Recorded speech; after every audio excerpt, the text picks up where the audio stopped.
It's been a minute. Feels like it's been forever since I sat down and talked with y'all. So I said, today we got to talk. Today I got a couple hours before I got to head into work. I said, we're going to talk. We're going to jump on here, see if there's anybody who might be at work themselves, needs something on in the background, somebody driving. I don't know, somebody just bored. We're here. Let's talk. Good to see y'all. Let's see if anybody gets notified about this stream. Gilbert, how you doing? First, yes. What up, Victor, Daniel, how you doing? We're here, we're talking. I'm trying to see, do I want to go frontwards with the hat or backwards with the hat? Jay Cortez, Hollis the Hobo. Monkey, what up? Razakati. Good to see you too, JP. I think we'll go front with the hat. Why not? We're here. Beautiful day, nice view. Always. Some days you just got to get out in nature. I've been inside. I've been working. I've been trying to get together some different income streams. We've been working. We've been busy. We've been writing in our abundance journal every day. We've been focusing on that. We've been busy. Every now and then, though, you got to get outside, get some nature. Got to talk to your friends, your YouTube family. Jessica, how you doing? Luis, what up? Good to see you. Christopher said, "Look, Tim, looking fresh." Thank you. What up, Bill Burr? I consider myself a bit of a part-time philosopher. I said, "What to talk?" You summed up everything. Here's something I learned. From kicking around on the internet for a while. There's nothing really to say. Nobody's out here telling anybody anything they don't already know. It's really about saying things that makes people think about certain things and then just motivating each other to act upon it. You know what I mean? Once you realize that, I think I think that's a level of understanding that it takes a while to get to. I think there's a lot of people who think they're super wise and they're imparting all this knowledge to people. It's like, nah, we all know all this stuff anyway. Sometimes it just takes somebody reminding us, bringing it to the forefront. And then it's just continued motivation and reminder. I got nothing new to say.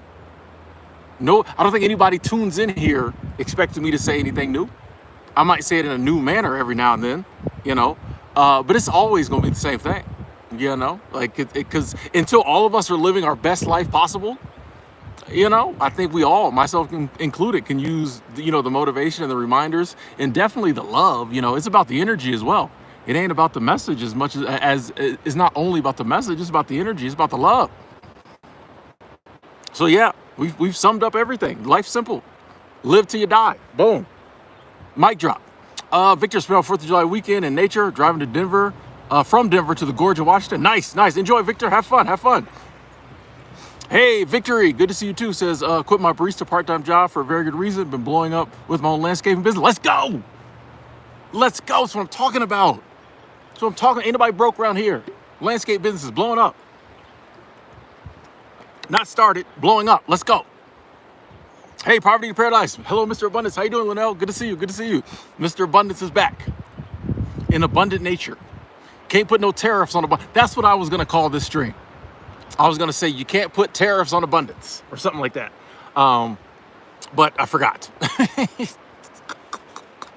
I'll wake up in the morning and have all these good ideas. Oh, I'm going to call it this. And then I forget. Anyway, good to see you. Melody, hey.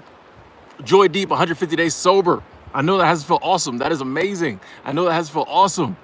Starting to even forget about the drinking. About that point, you starting to forget what it felt like to be drunk. 150 days, keep going. Let's get 300, 365. Let's go. What up, Hollis?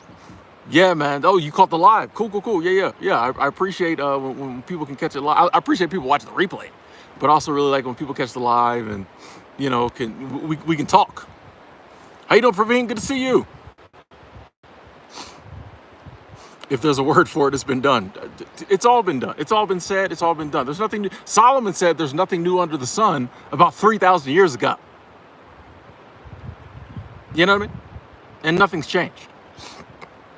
Joy, how you doing? Praveen's going to leave for work 30 minutes. Okay. Appreciate you coming through, showing love while you can. Luis, you moving to Kentucky? Start your first day at a gummy factory. Money, okay, let's go. Ain't nobody broke around here. I keep telling y'all, Luis about to work at a gummy factory. I don't know what that means, but it sounds like he's gonna be pulling in a big paycheck. If he's moving to Kentucky to do gummy work, apparently that paycheck nice. Let's go. Oh, yeah, I love it. I love it. The moving and shaking. Always something going on.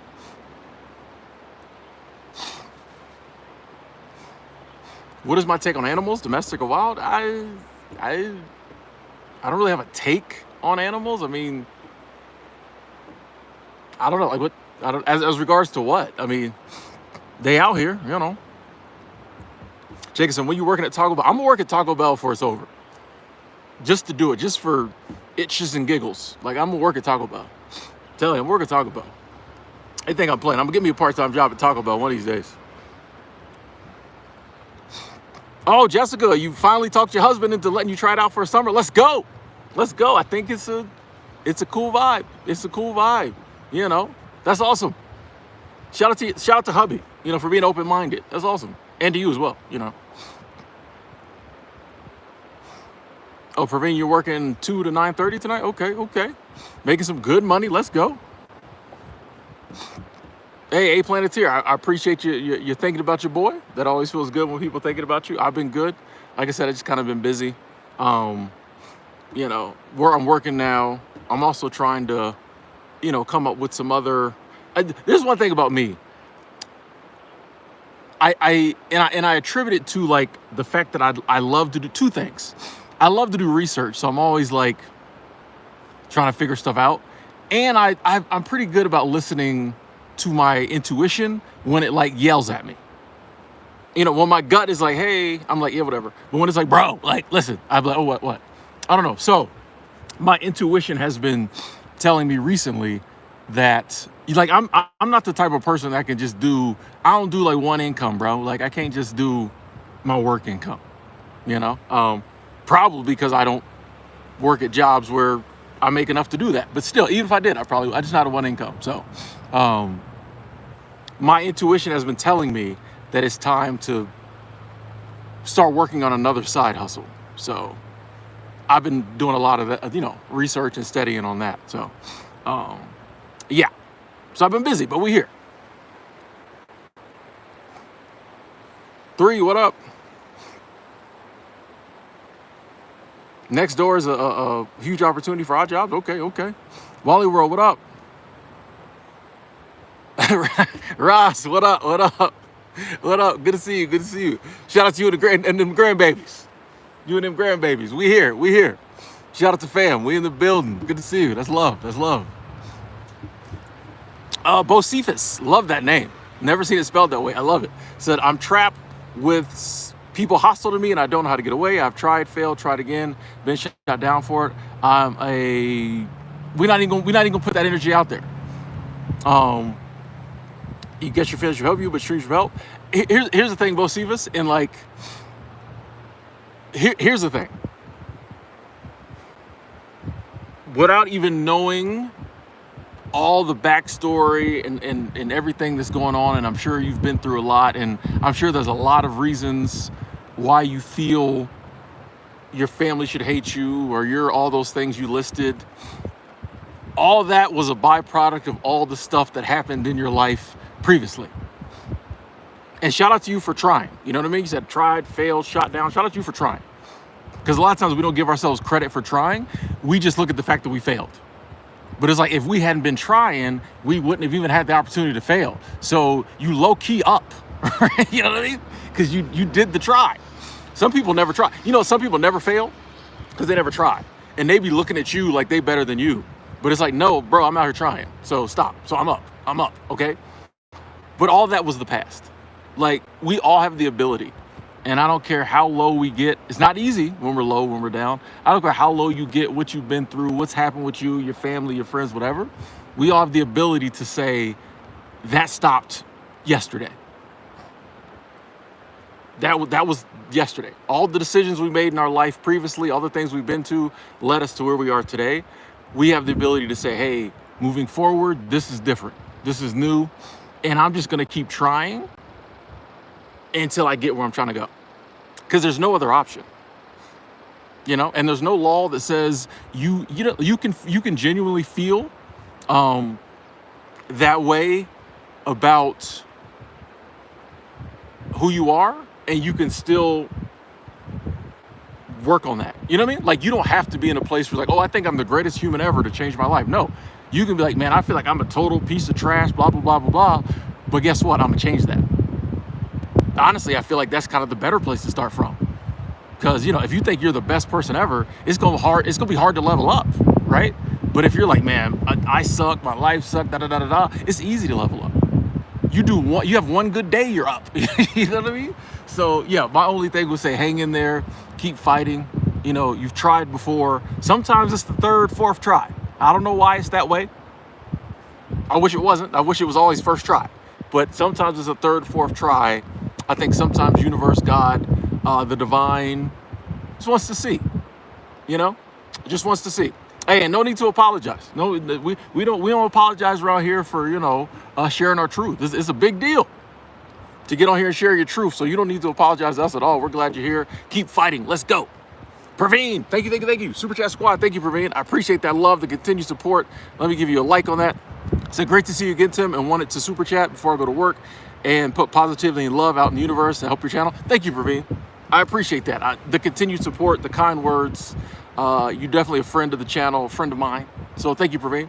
And enjoy your day at work. I'm going to work later too. So, we're gonna be at work together. Different job, same work. By the way, let me know if it gets too windy out here. I'm gonna try to. Hopefully y'all can still hear me. Real spill. Yeah, I've definitely dealt with people being talkative and I'm not really talkative. When it comes to like gossipy people, I try not to get involved. That's my big thing. I just try to, sometimes it's hard because they be having that good gossip. Who did she do? Who? With who? Anyway, I try not to get involved. And if they happen to be gossiping about me, it doesn't feel good, but I have to tell myself it's a free country. I'm living in their head rent free, apparently. You know what I mean? They talk about the kid, I can't, it doesn't feel good. But like when I realize like, hey, I can't stop people from talking about me. It's a free country. Now, the thing is like, if I'm not doing anything crazy, what they talking about? You know what I mean? They could make up lies. They could be saying all kind of crazy stuff. And you may have to check a mofo every now and then. Hey, bro, this ain't even that type of situation where the lies, But like, here's the thing. Your character is well known to the people who know you. You know what I mean? So even when people are gossiping about you and making up lies, the people who really know you know that stuff ain't true about you. And once you realize that, like, say what you want about Tim, The people who know me. And they either gonna be like, yeah, that's Tim, if you're telling the truth, or they gonna be like, nah, bro. So it's like, yeah, it doesn't feel good, but you're not gonna be able to stop people from gossiping about you. Every now and then you may have to check on my phone. Then they just gonna do it behind your back. So like if people talk about me, that's just free promotion. Check out my YouTube channel. Free country, I just don't kick it with them.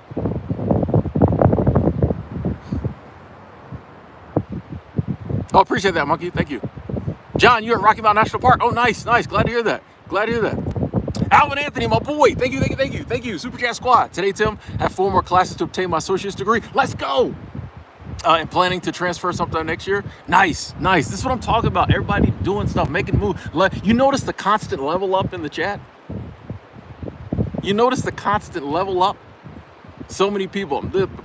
Even, here's a really cool thing. Even when sometimes when we come and say, hey, having a bad 6 months, bad, blah, blah, blah, usually a year later or something, they come back, hey, remember when I came in the chat and I was talking about so-and-so? Guess what happened? It worked out, or I got this, or da-da-da-da-da. The constant level up. I love it. It's encouraging. Sometimes we just need to hear that other people are doing it. and then like we know we can do it. So that's awesome, Alvin, and I appreciate that love. Super Chat Squad, thank you.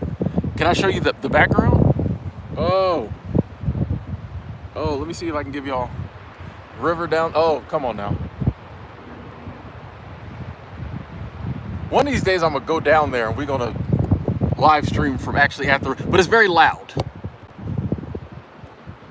I have to put my microphone on if we go down by the water. One of these days I'm gonna take it down there.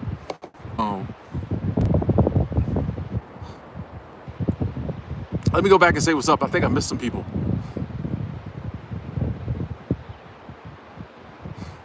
Christine, I am in Montana.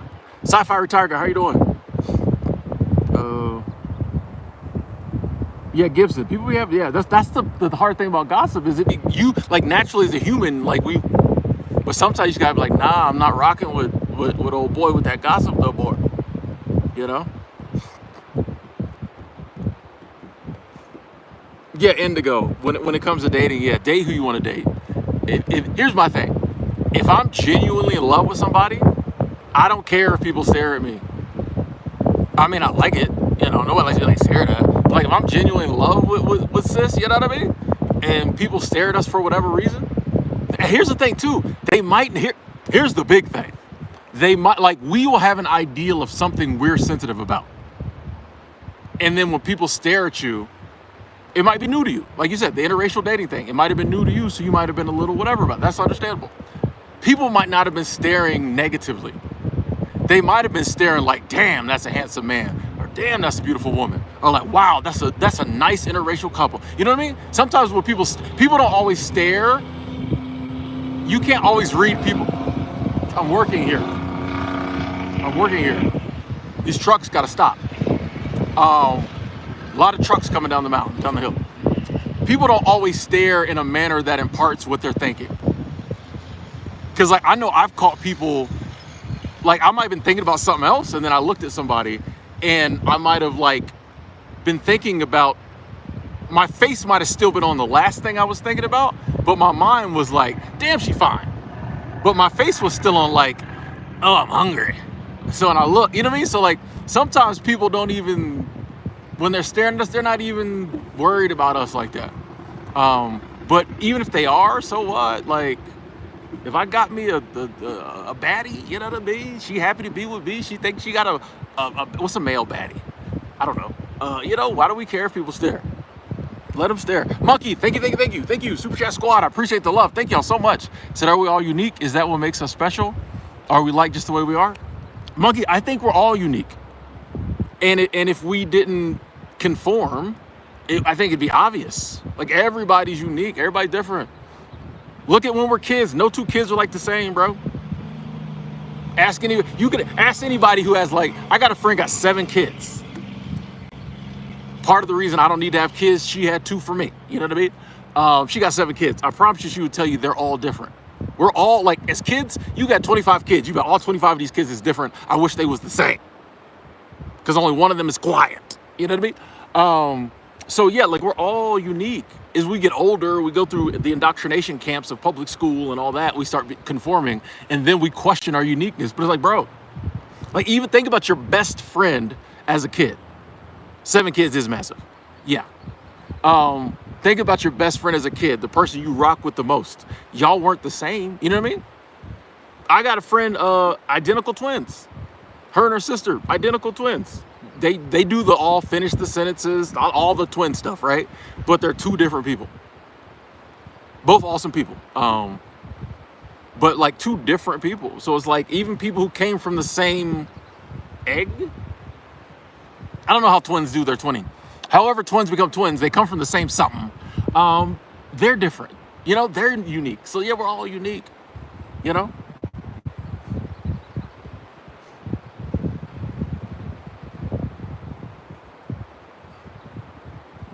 Nah, this is real background. We don't do Photoshop to Montana.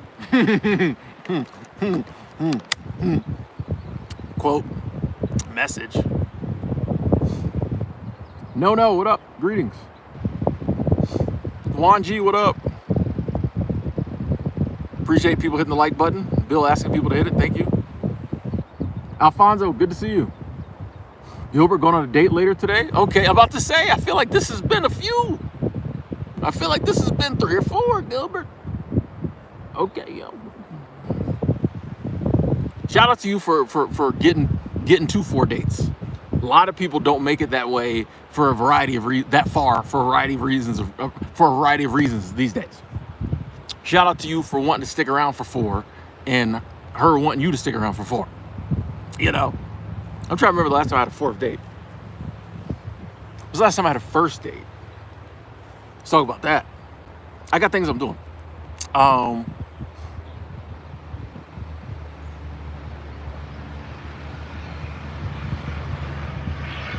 See? More trucks. More trucks. 7 of them things. Mm-hmm. Chris, I gotta say, I've never been bullied in the workplace. I mean, I think it kind of depends on the bullying. Like, if at a certain level, then that's the human resources. Hey, nobody wants to snitch, but like, if it's impeding my ability to do my job and it's like genuine bullying, well, like, I'm gonna tell somebody, like, bro, or I mean, we may have to just talk about it in the parking lot. I was about to say respectfully. Nah, maybe not even respectfully. You know what I mean? Like, if it's on some grown man ish, like, you may just have to see me by the car. You know what I mean? Like, bro, like, it ain't that type of party. Like, I don't know where they do this at, but not me. But if it's not that, maybe just, hey. And sometimes I think people don't realize that they're bullying or what they're doing seems bullying to you. So I would have a conversation. Hey, I don't know, but I don't like it, blah, blah, blah. I'm gonna have to escalate this to human resources through the proper channels.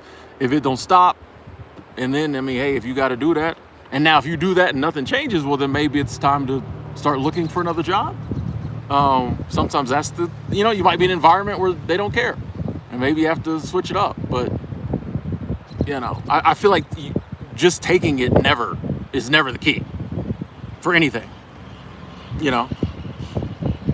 Not that any of that is easy to do, but like sometimes that's the hand we're dealt.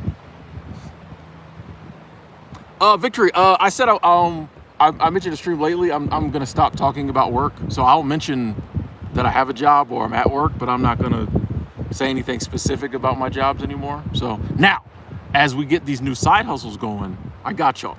But as far as like my base job, I think it's just better. I'm just gonna keep that to myself.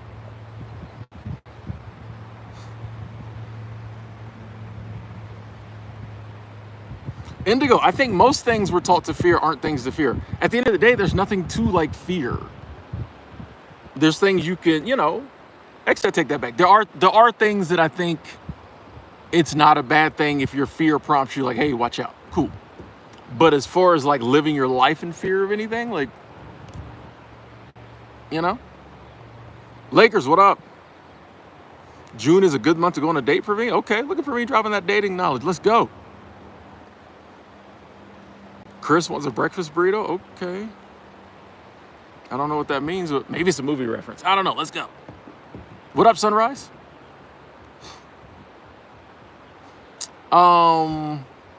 Said, how long did it take you from when you stopped drinking to give up your job and do what you do now? I think the first time I was able to, and I'm back working now for the record, and I've worked on and off, but the first time I was able to not work for any length of time, I think it was a year or so after I stopped, because I started traveling, I was still drinking. But after I stopped drinking, maybe a year and a half or so, the first time I was able to,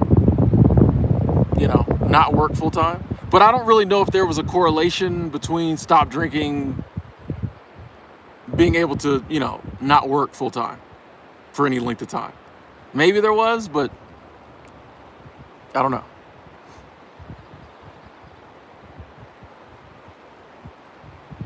Peace, I'm with you on that. That's a good theory. Just let them. Hey, somebody's talking about me. Let them. Somebody doesn't like me. Okay. That's one thing I do too. Like if somebody's really in your face trying to like come at you about stuff, okay, just give them the okay. Okay. Yeah, but you're this, you're that. All right. You right. You right. Now, once again, like I said, if they get too close in your face, but like, so, hell, you did, okay. Because they're looking for, this is what I've learned. People are always looking for something. People coming at you crazy are looking for some type of a response. They're getting something out of it. If you take that away from them, they'll go bother somebody else a lot of times. Because they want you to, you know what I mean? But if you just like, all right, nah, but you don't understand that, okay. But all right, you right. They'll shut up. I don't know why it's such a busy day today. Let me show you all the road. See, it's beautiful back there, but up here is the road. And I don't know why there's so many trucks. Usually, I guess I come in the afternoon, maybe. Or actually, it's probably because, too, all the snow and ice and everything further up the mountain is melted now. So you can probably get trucks in. There's probably doing more construction up there than before. I'm like, why are there so many trucks? I'm going to have to find another spot. Oh, we do that, though. We do spots.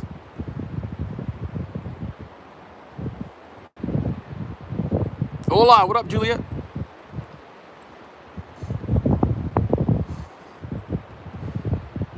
Jessica, when I've had roommates, when I was seasonal work or whatever, that allegedly violated the rules, and I just went and said I needed a new roommate. And when they asked why, actually they thought it was like something racial, which I'm like, no. I was just like, I need another roommate, and like I was like, I don't really want to go into it. I don't think I need to go into it, but I would like another roommate, and that's just how. You hit them with wordage like that, people get nervous. You know what I mean? What is it? What's the problem? Hey, like I don't think I need to go into it because it's personal business, but I would like another roommate before the situation goes a different direction. You don't have to say anything. But just imply that, like, if you if you don't get that new roommate, things might get whatever. And usually people, okay, we got you. And most HR people that I've dealt with or housing people, for the most part, have been accommodating in seasonal work if something like that happened. But I've had this situation where, I just say, hey, I need another roommate. A lot of times it helps if you've maybe have somebody else who might want to room with you. The one time I had to do it, I actually met a guy walking who needed a roommate too, which he turned out to be weird too, but that's different. So yeah, I would, that's one of them situations where, yeah, if you don't think you can talk to the person and change, what they're doing, you just ask for another roommate,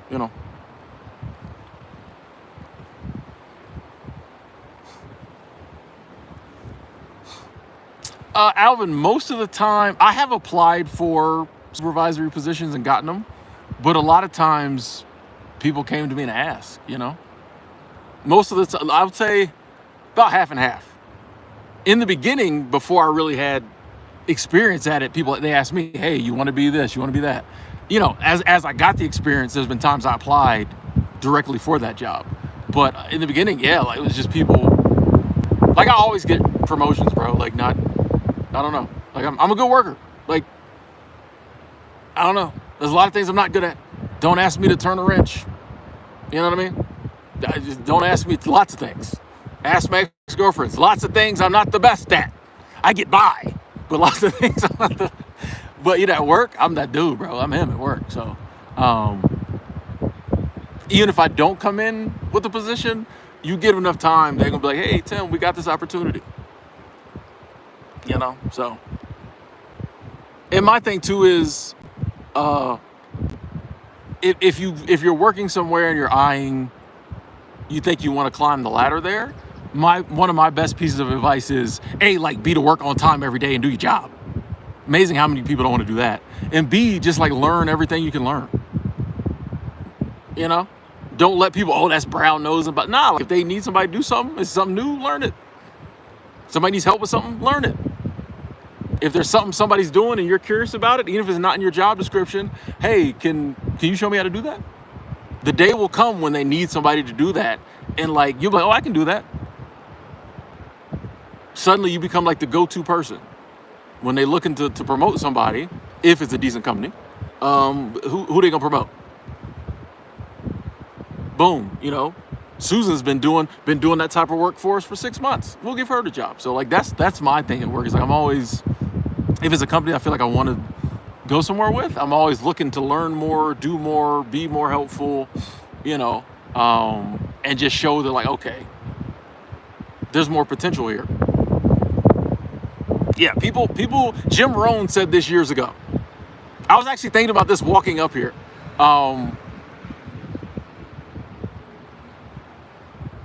People will pay you more if you bring them more value. So the more value you bring, the more people will pay you. There's a reason why in the 8 hours, for 8 hours of work that we all put in, some people make way more money than I make because they're bringing more value. So I'm like, if I want to make more money, I just got to bring more value. And that's at your job, that's at your side hustle, that's whatever. I think a lot of times we overthink, or we look at earning more incorrectly. I think if we start with the base of, hey, if I want to make more money, I just have to bring people more value. How can I bring people more value? Like, the best business to start is one that solves a problem, because you're bringing value to people. A lot of times we're like, ooh, where can I make the most money? And then we wonder why, like, nothing happens. But when it's like, hey, how can I bring the most value? And that's how you know a decent company. If you're bringing them a lot of value, more value than what you're being paid, and there's been no acknowledgement of that extra value, make a note. Make a note of that. Now, if you're bringing more value and your company's like, hey, we're noticing, boom, boom, boom. You know, sometimes you'll have people say, hey, this is really all this in the budget for this position, but we're going to give you the 50 cent we can give you because we see you, blah, blah, blah. You know, if something else opens up, we got, you know, that type, cool. But if you're, you know, putting in the twerk and it's not being acknowledged, you know, you know, you just take notes. Bella Rose, how you doing?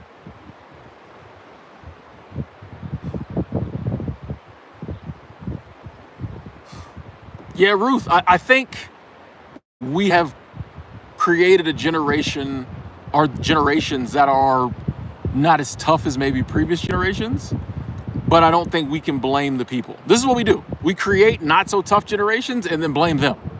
Meanwhile, we raise them. So like, I can look and say, yeah, I feel like we're not as tough as we used to be. But that's because we didn't need to be. Yeah, the people who went through war, the Great Depression and World War II, are tougher than us. Of course.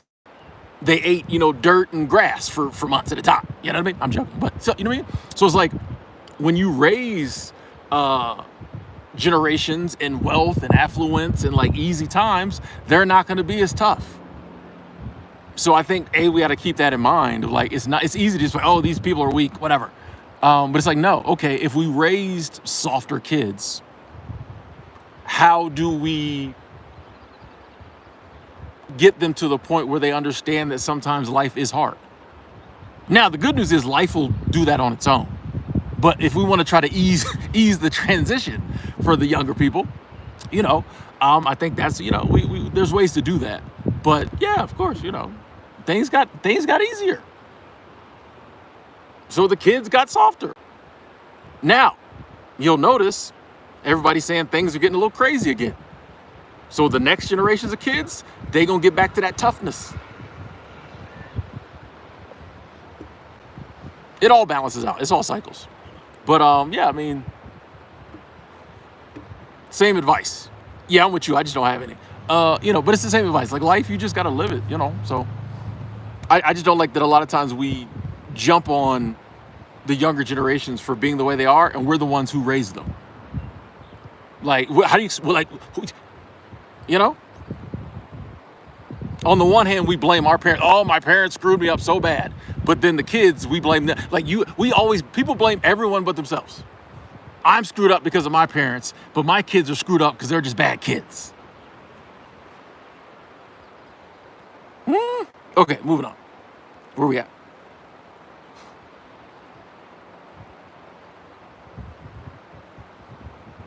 Sassy, I agree. I said, if you're at a job and you bring lots of value and they don't pay you more, well, then maybe that's not the type of company you want to stay at.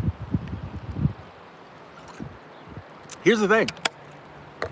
Companies have the right to not be good companies. It's their company. You know, they didn't sign a pact, you know, with the Better Business Bureau, or with, you know, hey, if I'm gonna start a company and I'm gonna be a great boss. No. So if they're not, it's the free market. So if someone's not what you consider a good employer, we have the right to go somewhere else. Just like there's a lot of bad employees, and employers have the right to let them go. You know what I mean? Like and I understand it's not always that easy to just be like, especially when you got bills, responsibilities, things like that.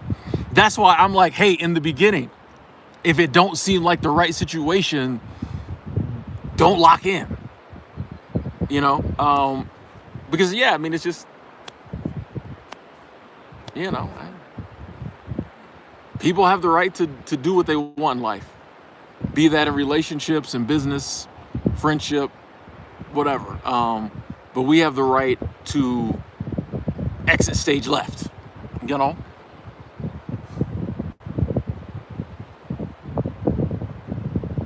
I appreciate the confetti. Two Blaze about to cook some breakfast. What up? We here.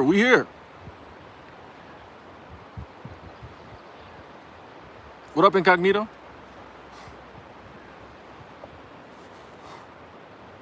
How do you become a minimalist with diet? All the healthy stuff is expensive. Cheap foods ultra processed. That's what I'm working through right now, Rainey's. Like, you know, Rainey. But here's the thing. I've decided I'm going to start eating healthier. I just have to figure out how. Problems aren't a problem. We solve those. That's my motto these days. Problems aren't a problem. We solve those around here. So that's a problem. The problem we presented, how do I eat healthy when healthy food is expensive? Well, my thing is I either got to find a way to get healthy food cheaper, or I got to make some more money because I'm going to be eating healthy. Problems ain't a problem. We solve those. Simple. We just figure it out. So I just got to figure it out. You know? And if you just say, hey, I'm going to figure out a way to eat healthy that I can afford, and you don't stop until you're doing that, well, there's no problem, right? Like, so we just got to figure it out. I don't have the answer yet, but I'm going to get the answer. Bubba, have I ever dealt with harassment in my travels? No. Like, I can say, bro, like, and I put a big part of that too. Most people are good people. Robert, is it Kershevek from Shark Tank, in Canadian Shark Tank?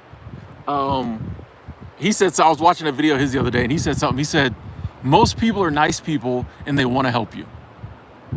That is like the way I see the world. That's the way I learned to see my travels. And once I learned that most people are nice people and they want to help you, especially if you're in their city. Nah, I don't have no problems. Like, you know, this is why I love getting on here and talking with y'all in all these different places. And I'm out in public, and, you know, people are coming up saying hi, and people who don't even know me waving. You know, I like showing that because just to show that, like, you know, the powers that be in the media might want to scare you and make you think your country or wherever is so bad and it's so crazy and everybody hates everybody. I'm like, bro, I'll be out here. That's when people start railing on about, you know, all this other. I'm like, bro, I've been there. Oh, I heard you can't go to. Somebody said last week. Somebody told me Austin was whatever. I'm like, bro, I've been there. I had no problems. I was chilling. You know, so no, I don't. I put out good energy. I get a lot of great energy back. I'd be surprised sometimes. You know, sometimes just the amount of, even still, just how, you know, cool and cordial and friendly people are sometimes. It's just overwhelming sometimes. Like, man, like, that's why I said I love America, bro. But even, you know, travel other parts of the world, I ain't got no problem. I'm a good dude, you know. Michael, thank you. Super Chat Squad, thank you so much. Let me give you a like on that. Hey, Tim, what are the food options like provided at the seasonal jobs you've experienced? Great question, Michael. It varies from property to property. For example, where I'm at now, there are no food options. We do get breakfast in the morning. If the guests don't eat it, we get breakfast, so that's cool. But I do like that. But they don't have like a meal plan or anything, so, you know, we just have to. There's grocery stores in the area, so, you know, I take the bus down to Walmart once a week. I'm gonna start loading up on groceries, things like that. I want to start learning how to cook. Other places have 3 meals a day. My first seasonal job, Yellowstone, 3 meals a day. You know, you breakfast was from 6 to 9, I think. Lunch was from 11 to 1, I think, and then dinner was from like 4:30 to 7 or something. And they had an employee dining room, EDR, cafeteria. You just go in there, you know, between those times, and you know, you show your ID and they feed you. I've worked other places like the YMCA of the Rockies. One of the reasons I talk about it a lot, they give you 3 meals a day included in your housing plan, but it's buffet style. Some of the other places, they have people back there giving you your food. And I've told the story many times when I worked at Glacier and they had 3 meals a day. You know, the girl behind the girl who was giving out the entrees. How do I say this and still feel like a real man after I say this? We were about the same size, because I'm not a very I'm a tall man, but I'm a thin man, right? And she was tall. She was got a, you know, she was short and thin. I was tall and thin. She was giving me portions based on how she eats, I think. So, you know, everybody else was getting decent portions, and she would look at me and be like, oh, he don't eat much. So that was a little bit of a problem. But they had like, there was some foods that you could take as much as you want, like salad and chips, stuff like that. YMCA of the Rockies is buffet style. So you can get up there, eat as much food as you want. You bring a to-go box, you can take some home. You can take as much, don't nobody care. Take as much food as you want. So yeah, different places have different options. Some places will have 1 meal a day. Like some places will have like a shift meal. So if you're working day shift, you'll get lunch. If you're working evening shift, you get dinner. You know, so yeah, but the variety of different meal options, and so I think that's important to consider. I'm a big fan of 3 meals a day one. If there's a company that, like, especially first starting out in seasonal work, or if maybe you're doing seasonal work because you're trying to, you know, get back on your feet, stack up some money. If you can find a place that has a cheap housing meal plan where they give you a place to stay, and they give you 3 meals a day, well, then you ain't got to spend no money. They take it out your check, you know. So yeah, good question. Thank you. I appreciate the love. Thank you.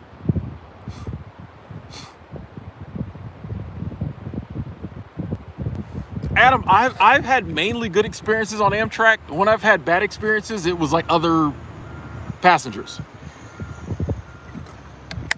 I don't think I've ever really had a bad experience with like Amtrak itself. You know, I think Amtrak is trying to make some improvements. Public transportation in America isn't up to the standard I think it should be in general, but I enjoy Amtrak. Typically, when I've had a problem, it's been other passengers, and like Amtrak can't do nothing about it. And like this last trip I had, you know, a couple unruly people, a couple people had to get kicked off the train. You know, the cops had to be called at, you know, one location. They had to drag him up off the train, search him up, you know, talk to him. Yeah, but that's not Amtrak's fault. Like situations like that, I have to say they handled it as quickly as they could, the best manner they could. So I highly recommend Amtrak. Yeah. Delta and Amtrak, let's go. Get you to where you need to go, for the most part. What up, Lee? We not body shaming nobody out here, Lee. There's a lot of all types of people in the EDR, you know. Neither is better than the other. F Doctor, I'm in Montana. Sunrise, I already answered that question, so that's why I haven't answered it again. But I noticed you keep asking it, so if you didn't catch it last time, I don't think there was really a correlation between I stopped drinking and then I was able to, because I was already traveling when I was drinking, and I started traveling in 2015. I didn't get sober till 2018, and then I think beginning of 2019 was the first time I was able to not work for any length of time. But I don't know if there's like a direct correlation. I'm sure it helped, but I don't know if there was direct correlation. It was like, oh, I stopped drinking, so then, you know, I don't know. When there ever is a direct correlation, I say it. But some things, you know, just kind of did what they did around the same time period. But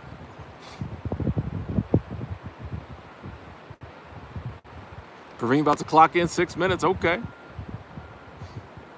You can keep us on while you're at work. I'm joking. Don't get no trouble. No, no, no, Lee, you good, you good. You good. I just like to make it's easy when we've grown up in a society where it's acceptable to sometimes say little stuff about certain groups of people, but it's like,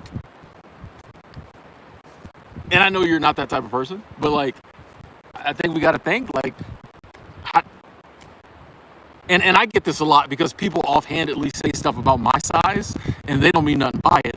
It's just acceptable to say, you need to eat more. Somebody literally said that to me the other day. And I know they didn't mean nothing by it. It was a joke, whatever. But like, I try to always like realize that, all body types are fine, like, so, but I do really like sometimes you might say something, you don't mean nothing by it, but someone built like that might read it and be like, why you coming? You know what I mean? Like, so it's like, bro, we all good. We all good. If there's anything about our body type we want to change, well, then we can change it. But that doesn't mean it's bad. That means it's wrong. All throughout history, the good body type has shifted, So, there was a time if you was thin, people picked on you because you wasn't eating. You wasn't eating. You know what I mean? That's what, like, literally, like, if you had the wealth to eat, you were plump. That's the way it was. It changes.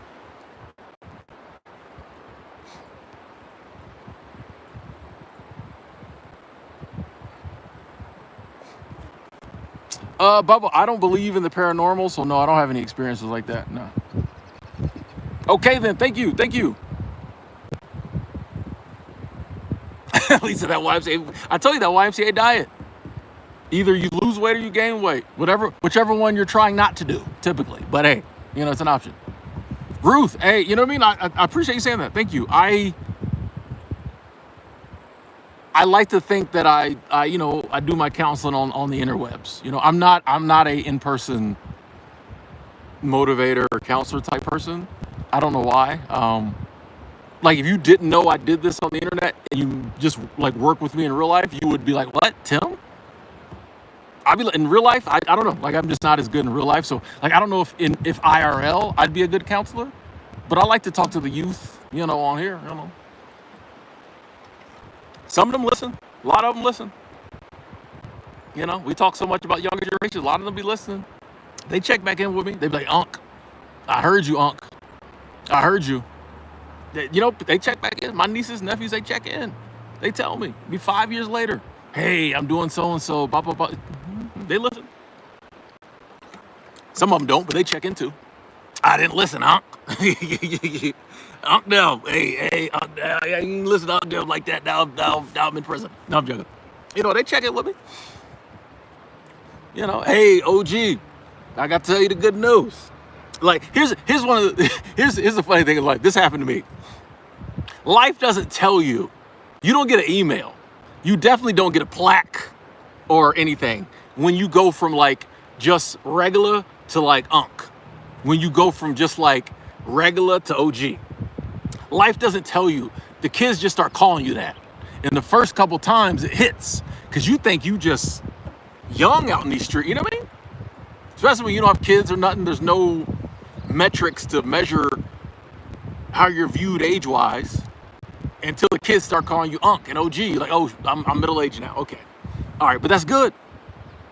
A lot of people don't make it to Unc status, OG status, sadly. So, yeah, but life, it hurts the first couple times. First time someone call you auntie, I imagine, ladies, you'd be like, "I'm not auntie, I'm her." Like,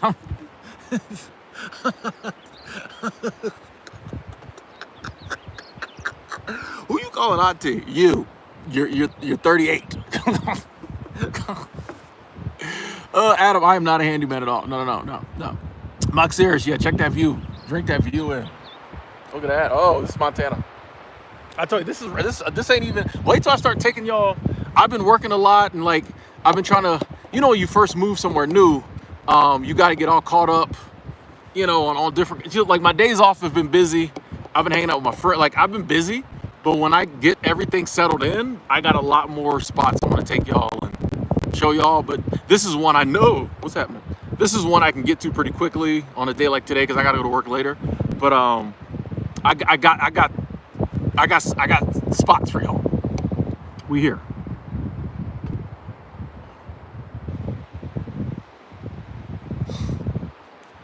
Link. Yeah, I don't know if there's a ton of elk out here. I think there's elk, but not a ton. I've seen a moose out there. Lots of deer. I've seen a moose out here before. I think there might be some elk. I'm not in Utah. I'm in Montana. Yeah, one day I'll be Pops or Gramps. I'm really looking forward to that. I wasn't ready for Unc. I'm ready for Pops. I'm ready for Gramps. When I 65, 70, bro. Cause then it's all downhill in a positive way. You know what I mean? Like what I gotta worry about at 70, bro? It's almost over. I got like 15, 20 more years. Easy street. Let's go. And by that time, like all the investing and stuff I'm doing now, I'll be able to start to like use it. You know what I mean? You know, like when you this age, you start. I finally started thinking long term, think about the future, get serious about blah blah blah blah blah. When I hit 65, 70, I can actually start doing something with all that money. Right? Now, okay, the fruits of my labor starting to pay off. You know? So I'm ready for Pops. Oh, I'm ready for that. Oh, I'm ready for that. Oh, y'all don't even know.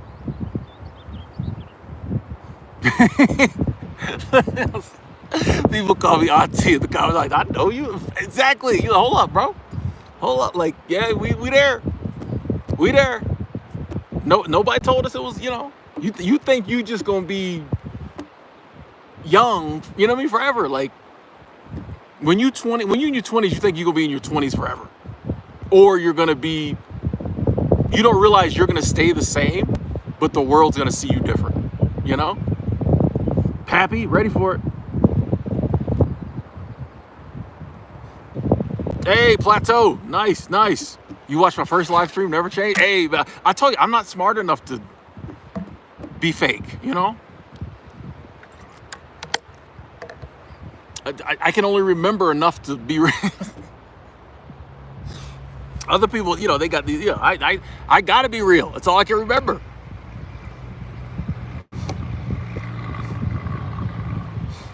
Sunrise, I can honestly say I don't get tempted to drink. I think the last time I got tempted to drink was the pandemic, because it was rough. We was nervous. We were shook. We try to act like we weren't now. Nobody wants to admit it. We were scared, right? I think that was the last time I was like, man, it'd be really nice to have a drink right now. And I was like, that'd be dumb, Tim. Then you'd have a headache and a hangover and you'd probably end up in jail. It's just not a part of my life anymore. I equate it to a good analogy is like a relationship. You know, you the love of your life, y'all together for 10 years, and then for whatever reason y'all break up. In the beginning, you want to still be with that person, especially if you broke up with them.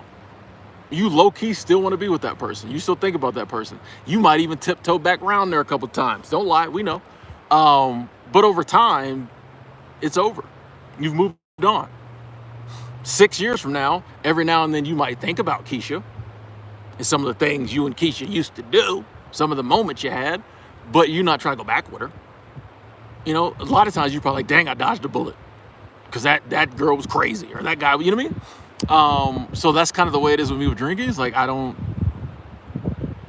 can remember some of the fun times I had drinking, but like I have no desire to go down that road again, bro. Like it would ruin all the stuff I've worked so hard to do. You know? I think a big part of that too is when I wake up, like literally this happened today. I was walking to the grocery store, which is, it's not really grocery, it's a little mom and pop, local store. And it was such a nice morning. You know, my housing's in a very nice area. The grass is green. The wind was blowing gently. The sun was out. And I was like, man, like this is how it's supposed to be. This is how I'm supposed to be living. And it just was a great little moment. You know, I was like, man, I'm so appreciative, so grateful, so blessed. I can't go back to drinking because it would ruin that. You know what I mean? So I think the more, you know, we take some of that energy we might have put towards drinking or partying or whatever our addiction was, and we put it towards designing and going after and acquiring the life we want, the easier it is to not go back to that, because you're like, bro, like, I don't want to mess this up. This feels good. Why would I mess this up for that? Like, so I think the day can come, and when it comes, I think varies for different people. Because I've talked to people who've been sober for years, and they're like, yeah, every now and then I still have a craving. But, I think it's possible to get to that place where, like, it don't even hit you like that no more. Hobbyists, thank you. Super Chat Squad, thank you. Appreciate that love. Thank you so much. Hobbyists coming in. We used to say hang loose. Do the kids say that anymore when they do this? I don't know. But we used to when I was a kid in Florida. Love it. I don't know why my thing is acting crazy today. Hold on. My tripod. Locks, you made it. Blessings. It's a Pappy Ward.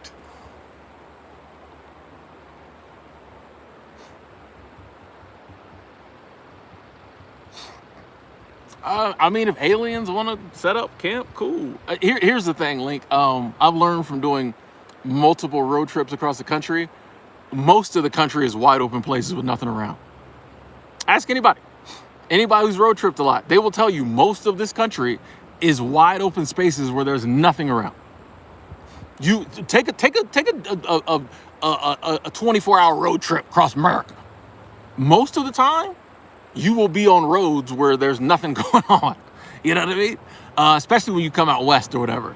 Most of the time, it's little small towns, nothing happening, farmland, desert, right?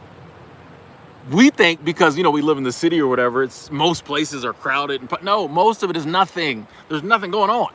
That's when people say overpopulation. I'm like, bro, have you been to like Nevada? Right? Like, are you kidding me? There's Vegas, nothing. You know how happy, if you drive to Vegas, you know how happy you are when you see them lights? It's nowhere. There's nothing going on. You're like, man, that's ingenuity. They built this in the middle of nowhere. Shout out to the mob.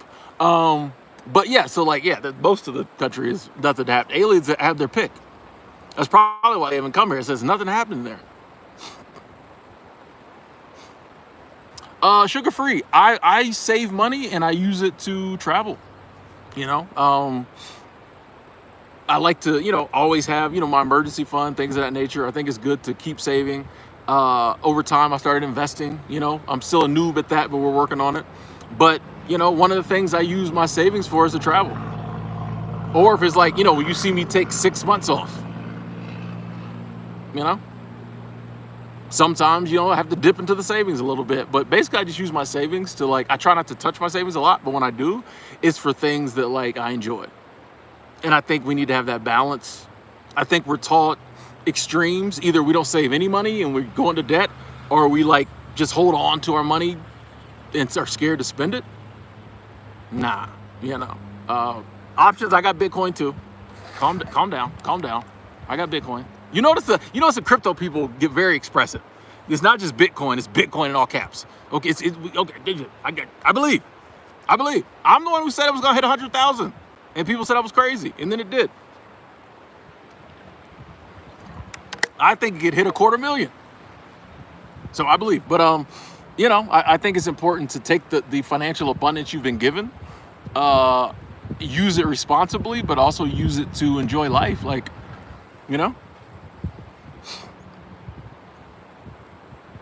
Tony, how you doing?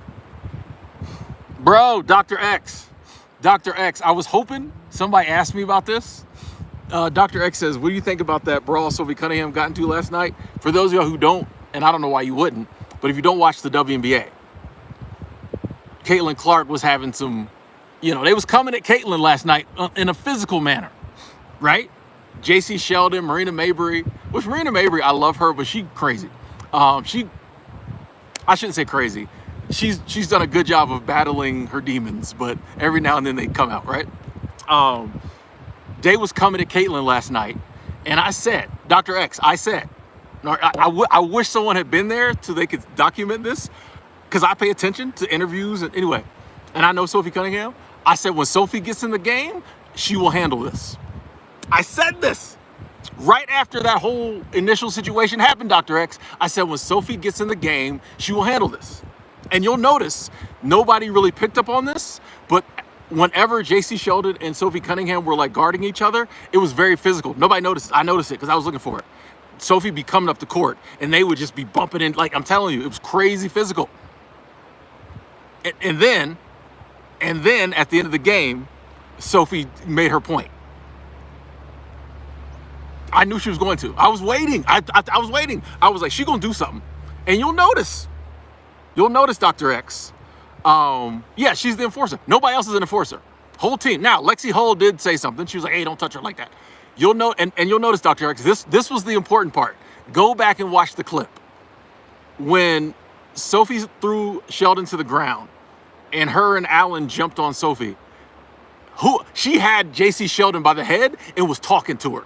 And any of us who've ever been in like a fight or seen a fight, there's a difference between like somebody being on you and somebody talking to you. Like if someone's ever had you and was talking to you, that's how you know they serious. Like somebody can kick your ass, just whatever. But when they doing it and talking to, like when your mama used to beat you when she was talking to you, Sophie she had that girl. It was only like 4 seconds, but she had that girl by that young lady by the head, and she was talking. She was like, "Don't you ever put your hands on Caitlin Clark again." Nobody wants to mention that. See, people watch, but they don't watch. Now, I'm gonna say this.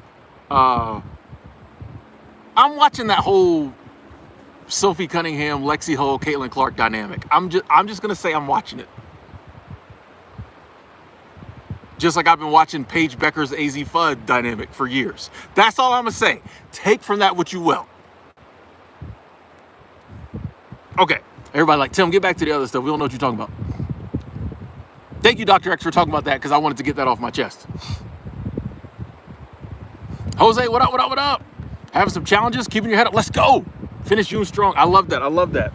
I mean, hey, life is challenges, occasional challenges, you know? So all we can do is keep going, keep going. I appreciate the update.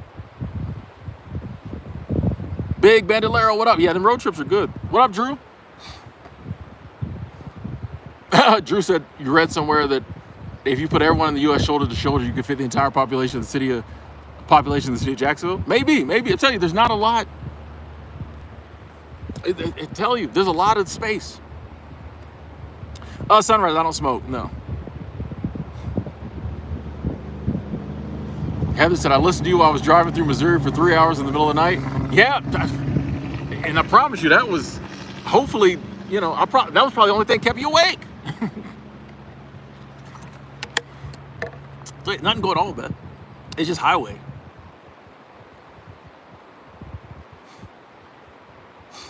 I don't have a favorite women's tennis player. No, I don't really do favorites. What up, Nicola?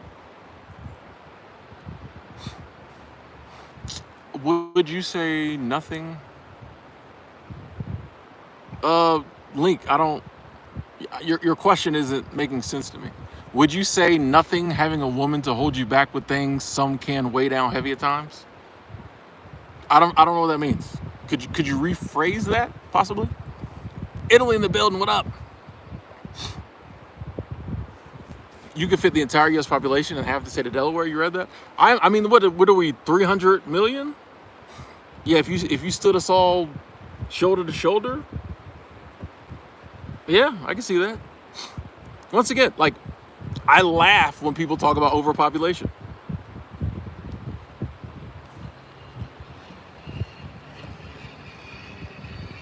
Have you been to the desert? Like, if you've ever been go to Yellowstone National Park and drive for an hour. You know what I mean? Like anywhere. Like, you know, there's nothing. There's cities and there's towns and then there's nothing. Trees, and drive through Wyoming. You'll be like, okay, I'll never believe in overpopulation again. Because it's been 3 hours since I saw a gas station that I was willing to stop at. We're not talking about California, respectfully.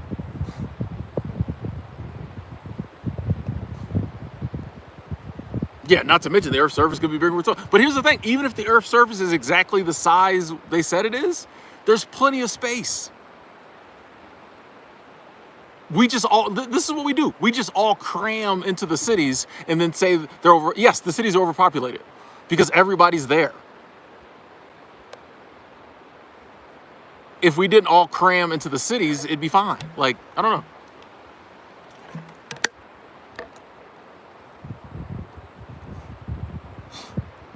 Ozzy, I'm here lately. I've really been doing more research.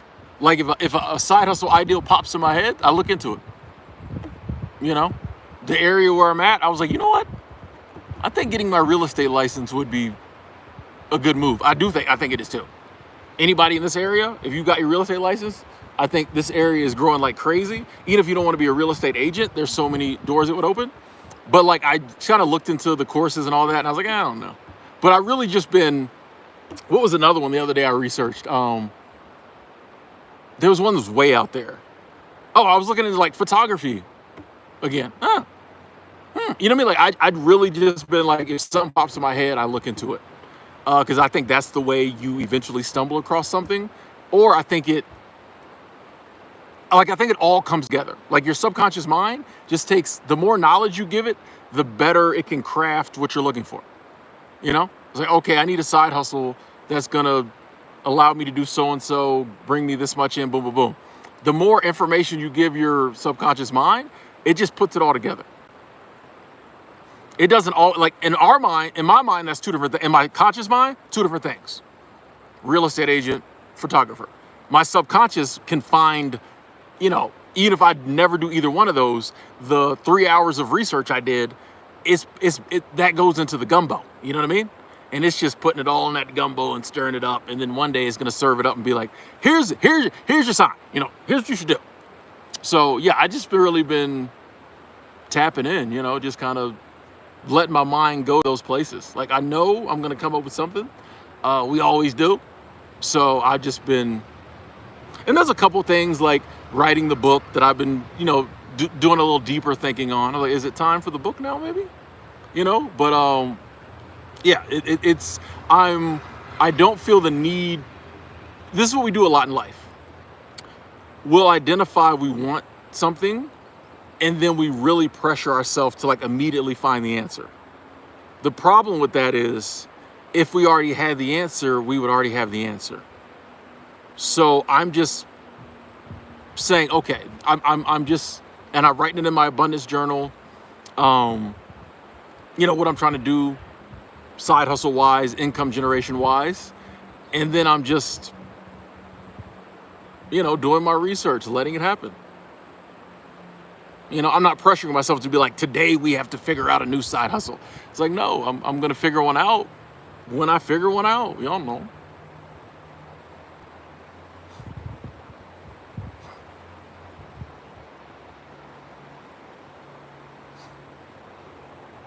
I mean, yeah, there are more jobs in the cities.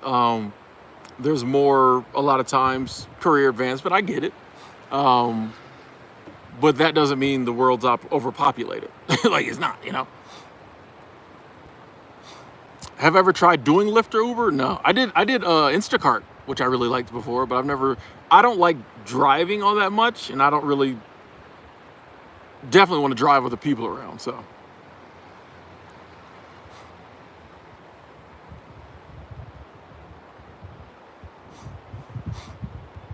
yeah, Big Bandolero, you know, if you want to see proof of abundance, yeah, take a trip somewhere. I mean, there's proof of abundance right in front of us every day. It helps sometimes to see different abundance.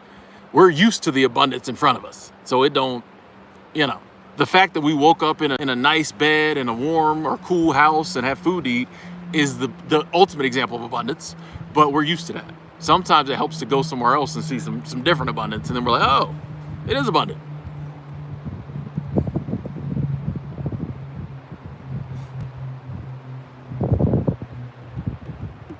No, yeah, we seriously been thinking about the book. And since y'all are here on a Thursday, well, no, Wednesday. Since y'all are here on a Wednesday, you know, not a one of the most popular times for people to tap in, I'll give y'all a little nugget of what I've been thinking about the book. Because y'all know me, we've been talking about this book for years, and I just never got to do it. And this may seem like actually, I hope this seems like a crazy idea. If it sounds crazy, I'm definitely doing it. Because I deal in crazy. Ask my ex-girlfriends. Actually, most of them, all of them weren't crazy, but I do like a little crazy. Anyway, I I'm thinking about doing a Kickstarter for an ebook the first go around, because then I have to write it. I set my goal. If people want a copy of it, they pay the little $5.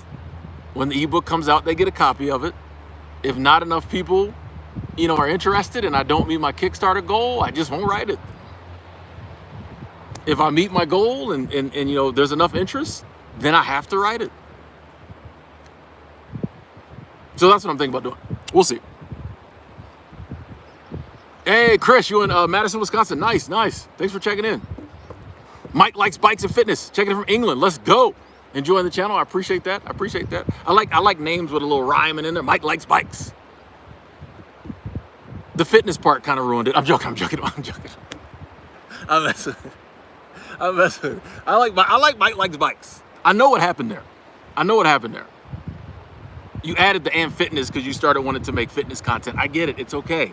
But I you know what I mean? I think I like Mike likes bikes. Y'all know. Hey, Corey, coming through. Thank you. Super Chat Squad, thank you. Said lunch fun. What are your thoughts on pulling away from siblings and elevating and realizing that you don't align with them anymore? You feel kind of sad. Hold on. Corey, I'm coming back to you on that. I have to plug my phone in. My battery died quicker than I thought it was going to, and hopefully we can get it to charge here. Give me 1 second. I got you, because that's a good question. Close that. I think if we do this, I've been working on ways to sorry folks, I might have to get a new Gorilla Pod. The charging port on my, some of y'all with iPhones know what I'm going through here. The charging port on my iPhone is acting up. So you can't just, I got a portable battery, but you can't just plug it in like normal. I got to plug it into the back of my phone and jerk the cord around. So hopefully it's working. Corey Cummins. Yes, let me read this again. And thank you for the love. Thank you. Let me put a like on that. Okay. What are your thoughts on pulling away from your siblings and elevating and realize you don't align with them anymore? You feel kind of sad. Yes. The day can come, yes, where you realize that family, friends, other people you're close to, like you said, you don't align anymore. You're trying to elevate and they may not be. And here's the thing, that's okay. That's nothing bad on them. That's nothing bad on you. You totally do kind of feel sad because, these people are in our life and we would love to go through life with those people to the end, to the finish line. But, one of the things, once people told me like, hey, sometimes people are in your life for certain seasons. Maybe those people were put in your life to get you through a certain time period, a certain season. But they're not there for the long run. And that, once again, that they don't have to be. Like, here's the thing too. A lot of times we don't think about it from their perspective. We're no longer giving them what they need. If I'm trying to elevate and level up here and they're still kind of doing this, they don't need my up here stuff. They liked me down here. We was on the same level doing whatever. And I don't even like to use the levels, but it's kind of the only way to look at it. So it's like both of us are no longer giving the other what they need. And like, maybe they may not see it. They might still want to hang out, whatever, but it's like, it's not working. It's not gonna, no. Like we're before we was here, it's compatible. Now we're, so yeah, it doesn't always feel the best, but like, once you realize like, okay, nobody's at fault. It may be me who has to initiate kind of the pull away, and maybe some people might feel some type of way. But at the end of the day, like, what's the alternative is putting up with people and situations and spending your time and energy in a manner that's not going to work for you. So I'm a big believer in like, yeah, like Bruce said, you can still love them. Obviously you still do, because that's why it feels weird and why you feel sad.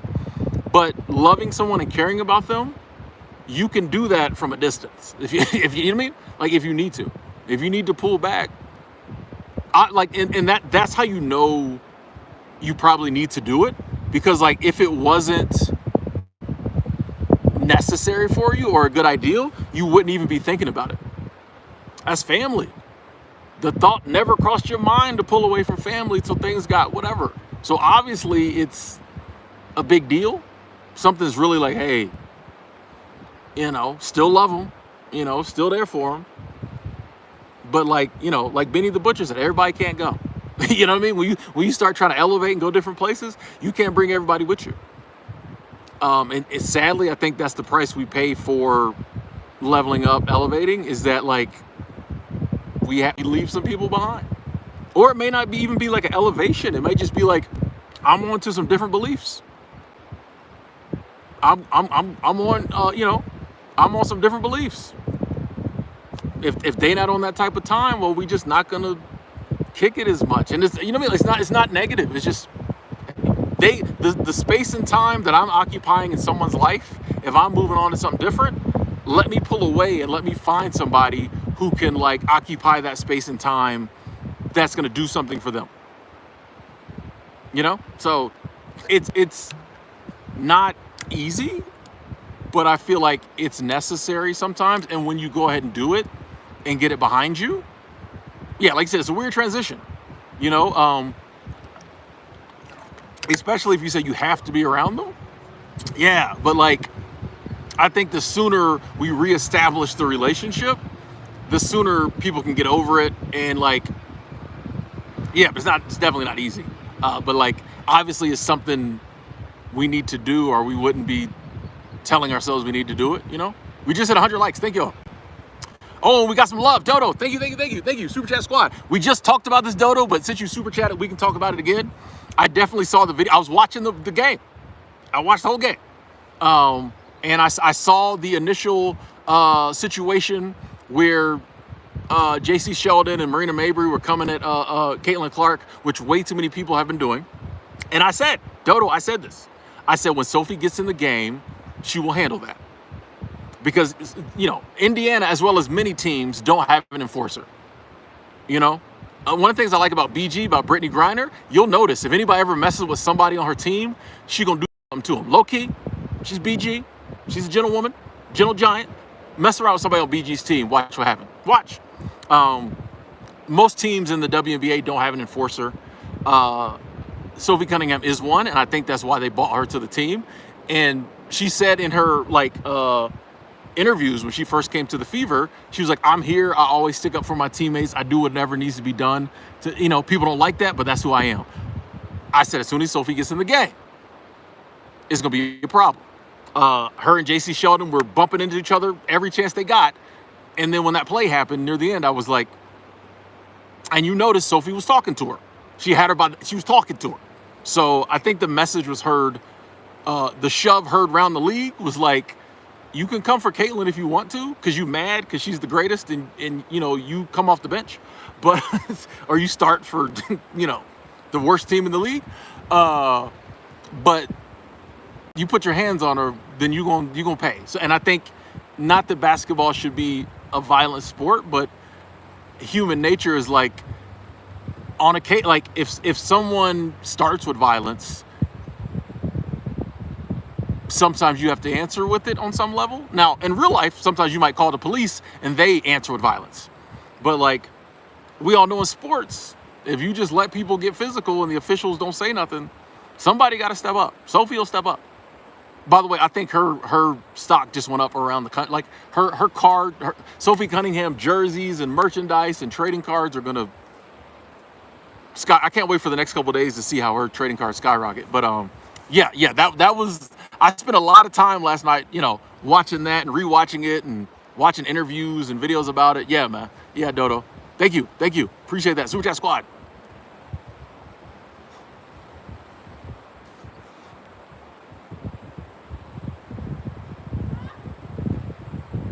Yeah, the scenery's nice here, R1M.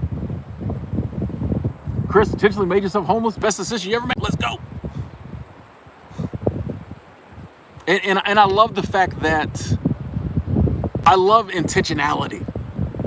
You know, I love intentionality. I love when we say, like Chris did, okay, this is, like, this is how I'm trying to live my life, or this is where I'm trying to get to in life, and I think this can get me there. And I love when we do that, even when it's something that everybody else would think was crazy.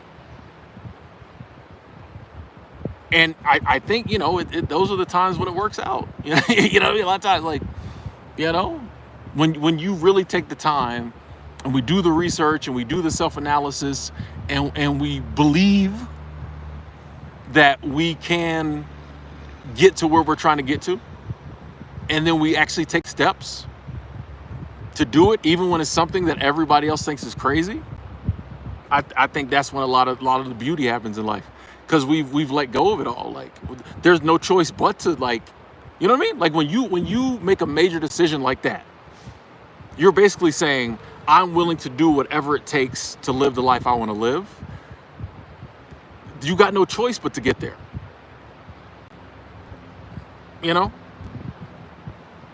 When you burn the boats, like, you got to establish a colony. Like, a lot of times we're not willing to do that. A lot of people aren't, but I think when we are, it's a beautiful thing. And I think it starts with that belief. Belief is so big. Belief is the name of the game. And belief starts, you sow the seeds of belief in disbelief, right? Belief, you start believing while you don't believe. I think sometimes we sit around and we're trying to wait to believe in ourselves. You make yourself believe in yourself. I don't think it just happens one day where you're like, oh, I got the power. It's like, nah, it's like, you're like, I feel powerless, but guess what? I'm gonna find a way to tap into my power. I think that's when once we start deciding we're gonna believe, and then we start slowly believing, then we can be unstoppable. Then it's like, they can do stuff to me, but they can't do nothing with me. That's my new thing. Like, life, other people, they can do stuff to me, but they can't do nothing with me. Bro, I'm him. Like, like, I'm just gonna keep going. There's stuff I'm trying to do. You can't stop me from trying to do it. You can momentarily make it harder or difficult. Whoa, it's not charging. My phone's not charging. Hold on. I'm trying to, give me 1 second, folks. Whoa. All kind of difficulties. Let me see if I can get this thing to actually charge, because I want to keep going. I'm gonna have to get a new phone, because I can't see my charging indicator while I'm on the stream. So I had my battery plugged in, but then it came up and said low power mode again. So we're gonna mess around here for a little bit. Give me 1 second, folks.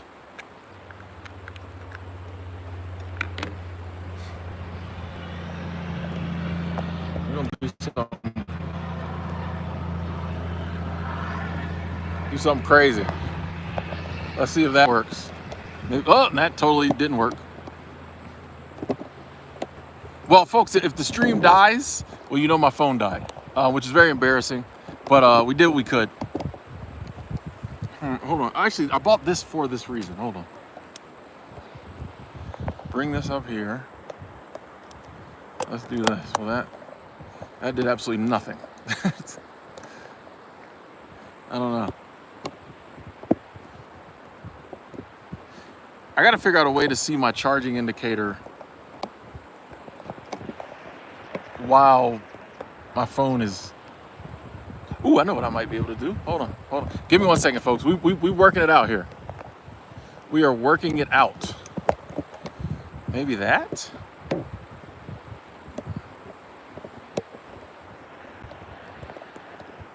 We'll see. Yeah, my phone dies. We didn't get it right.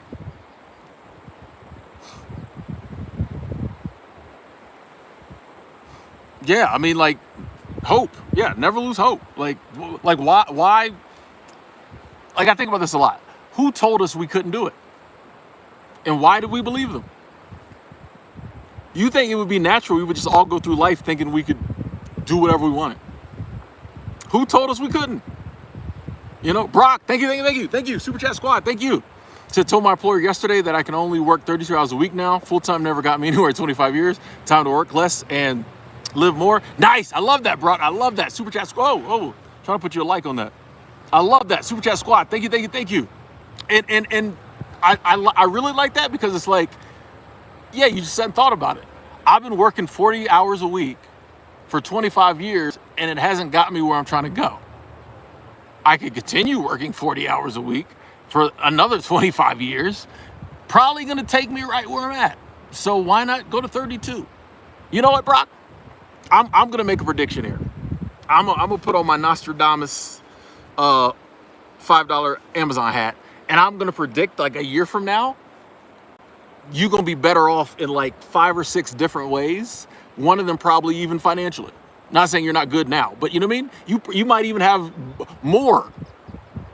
But I definitely think having like just that 8 hours, making that decision to just be like, I'm only working 32 hours.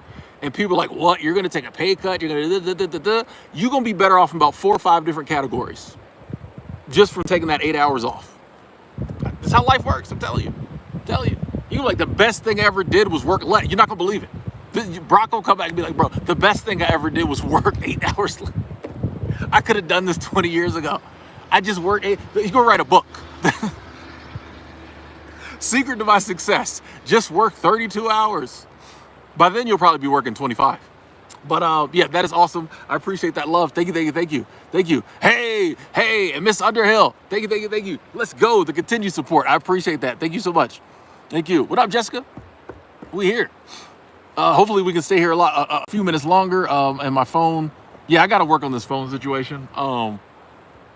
Because yeah, this is embarrassing that, like, you know, I got the phone, I got the portable charger and my phone jack, or I'll just start streaming from my other phone. Yeah, I'll probably just start streaming from my other phone. Yeah, because this is embarrassing. I'm trying to use my main phone, but you know, we got another phone with unlimited minutes, so we can do that. It's actually the other phone is my work phone, but the camera is not as nice, so I like to use this one. But my iPhone, yeah, the charging port is so. Moon Bear retired March 31st. Never been happier. Let's go, Christopher. My thoughts on Kelsey Plum is this. I think she has an amazing smile, gorgeous woman. She's never on like one of my teams though, so I like her better on the Sparks than on the Aces because I can't stand the Aces. Ironically, I've been to like 5 Las Vegas Aces games and no other WNBA games in person. But that's because I was in Vegas for the summer, for a couple months. But Kelsey Plum, like, I think she's an amazing player, but like, I'm always rooting against her. Now, when Cameron Brink comes back to the Sparks, I might start rooting for them again. I'm a huge Cameron Brink fan. But you know, I like Kelsey Plum on the Sparks better than the Aces, but like, I'm still not a fan yet. Yeah, no. Birdie, we here. Positivity is unite. Let's go. What up, Danny? Yeah, a little. You know, I love a little WNBA talk. Y'all know. That's what I enjoy doing. I think I got 3 games to watch tonight. Maybe, I don't know. I haven't been watching all of them this season. I got League Pass, so I could watch them all, the replays. But the teams I don't really care about, I don't watch. Like the Aces, unless they're playing a team I like. Here's the thing. If the Aces lose, I'll go back and watch the game. They're like, oh, the Aces. I was like, ooh, because I don't like the Aces. But I don't watch a lot of their games. When Paige Beckers was hurt, I wasn't really watching the Dallas games too much. You know. I don't know. I'm hoping my phone is charging now. We'll see. That'll be embarrassing if my phone dies. Yeah, this is solidified it. We're gonna fix the situation. This is not gonna happen to us again, folks. We're not gonna be out here worried about I got my phone charger all wrapped around my tripod. I got a rubber band. All this is ghetto. I'm in a nice area. I can't be sitting here on a picnic table, live streaming with the ghetto rigged situation. So we gonna rectify this. Short Tilly. Short Tilly. Birdie Hill, thank you. Wow, thank you. Super Chat Squad, Birdie Hill, thank you. So positivity is unite. Thank you. I appreciate that. We are here. The positivities are in the building. You know, if you want to know what a positivity is somebody who's positive to the point of probable. Trying to think of another P word. I couldn't think.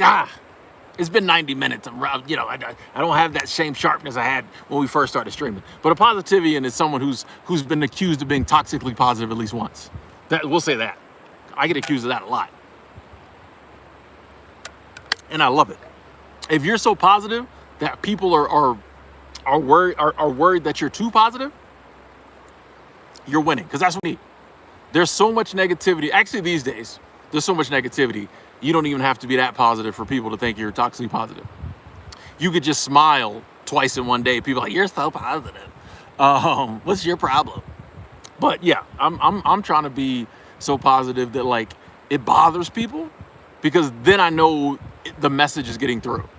You know, there's so much negativity out there, sadly, that like you gotta really be positive to come through, to get through. You know, for people to be like, wait a second, why is he so happy? You know, why is he so, you know? So that's what I'm trying to do. I'm trying to be a positivity and positive to a point where like it gets through people's negativity armor, people's negativity force field. People have built up a lot of negativity. I need to get through that and let people know like, hey, it's not an agenda, you know, I have out here. Like, I'm not trying to, you know, I don't care if you're positive or not, except from the standpoint of like, I think your life will be better if you were more positive. And I want you to have a great life. Beyond that, I don't care. You know, the Positivity Guild of America doesn't send me a check, right? Like, I just want people, I think positivity is the answer to a lot of our stresses and issues. So yeah, thank you, Birdie.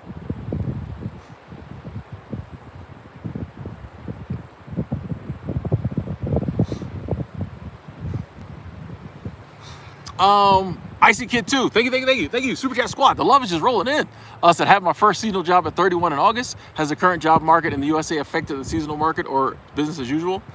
Icy Kid, it's hard to say, but if anything, I would say it seems like there's more seasonal jobs than the past few years. One of the things I think is seasonal work. A lot of the companies rely a lot on people from other countries, and I think it might be harder for people to get visas, things of that nature, or there might be a lot of people who are scared to come here because they think they might get sent back home or sent to Senegal, and they're not even from there, you know. So it does seem like there might be more opportunity with seasonal jobs because of some of the stuff going on. Because it seemed like a few years back, like it seemed like after the pandemic, there weren't as many seasonal opportunities, but now it seems like, you know, they're back. So yeah, sadly, you know, for a lot of people who were thinking about coming from other countries to work here, maybe it's not as many opportunities, but then that's more opportunities for those of us who are already here, possibly. So I don't know, but it does seem like I was getting more callbacks and things than I had been the past couple years. So yeah. If you're jumping into seasonal work, I think you'll have plenty of opportunities. So yeah. And thank you for that love. Thank you. I appreciate that. Link said, oh, this was the question. Because of your open and carefree life now, would having a woman weighing your time down, disrupting things as you are now carefree right now? Here's the thing. I feel like that question is kind of worded negatively. I would prefer to answer the question, do I think being in a relationship, you know, having a woman in my life would take away some of my freedom? Because like I'm not gonna, like, if I have you know, a partner in my life, I'm not gonna have a partner in my life that's like disrupting my life, you know, or weighing down my time, right? And I would hope that I'm not disrupting her life or weighing down her time. So, but would I have less freedom if I was in a relationship? Sure. because I'm gonna have to devote a good portion of my time to her. But for the right person, I don't think that's a problem. Just like she's gonna have less freedom because she's gonna have to devote some of her time to me. But if I'm the right man for her, I don't think she's gonna care. So that's anything in life. You have way more freedom before you bring stuff into your life. But if it's something you really want in your life, you don't mind. I will say that at the moment, like I said, I'm open to dating, but it's not like I'm really out here in these streets looking, because I got some stuff I'm trying to do. Like I said, I've been focused on like new side hustles. I'm working. I got stuff. Yeah, I got a full dance card, bro. It's like if the right woman came along and I was like, dang, I can't pass this up. Cool, but short of that, I'm good, bro. Like, you know what I mean? So it's like I just kind of look at it that way. If the universe, God, decides to send me a woman that I'm like, bro, I just gotta, jump on this. Cool. Then we accept the abundance. But short of that, I really don't need at this moment. I feel like when I do the things I'm trying to do, it'll make it even better for me and her when we get together. So, if I'm single for the next 5 years while I'm trying to get together the things I'm trying to get together, I'm not worried. I'm not worried. Like, I'm chilling. You know what I mean? So yeah.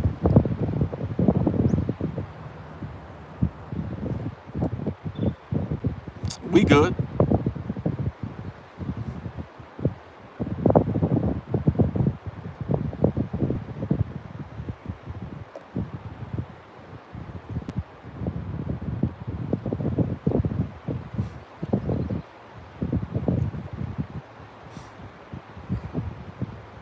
Yeah, Diamante. Always good we can find something that can that can pay us, that we enjoy. I put that in my abundance journal. You know, things like that. Is like if you're like, hey, I want to find fulfilling work that pays me an amazing salary. Put it in your abundance journal. Make it happen.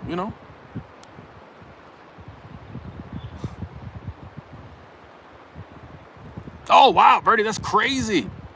I already was. I'm internet famous out here. That's awesome, Bertie. That's awesome. It's always cool, So as I told somebody about the channel, they always subscribe. Let's go.